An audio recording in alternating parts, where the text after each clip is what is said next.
রাতের অন্ধকারে সাদা পোশাক পরা ও মাথায় টুপি দেওয়া একদল মানুষ বড় বড় ক্রসে আগুন জ্বালিয়ে এক বাড়ির সামনে থামলো।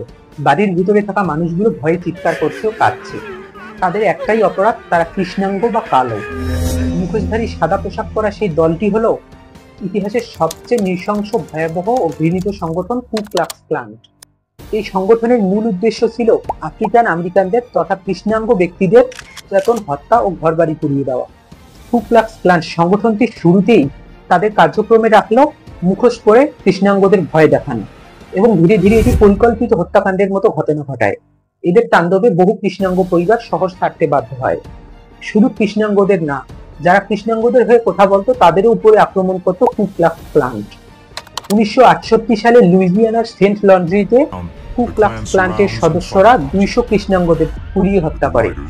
এই কু ক্লাক্স ক্লান্টের বড় পরিসরে আমেরিকায় 3বার প্রকাশ ঘটে। প্রথমবার আমেরিকায় গৃহযুদ্ধের পরেই, দ্বিতীয়বার 1915 সালে।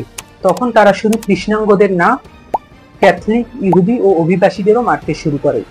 তৃতীয়বার 1950 থেকে 1960 সালের দিকে, যখন আমেরিকানরা নাগরিক আন্দোলন করে। প্রথম দুবার এই সংগঠনকে দমনের চেষ্টা করলে তৃতীয়বার শক্ত হাতে দমন করা হয়। এখনো তারা আমেরিকার বিভিন্ন অঞ্চলে ছোট ছোট গ্রুপ আকারে প্রকাশ করে ঘৃণা ছড়ায়। কু ক্লাক্স ক্লান্টের বিরুদ্ধে লড়াই মানব সভ্যতাকে বাঁচিয়ে তোলে ও বিভেদের দেয়ালকে ভেঙে দেয়।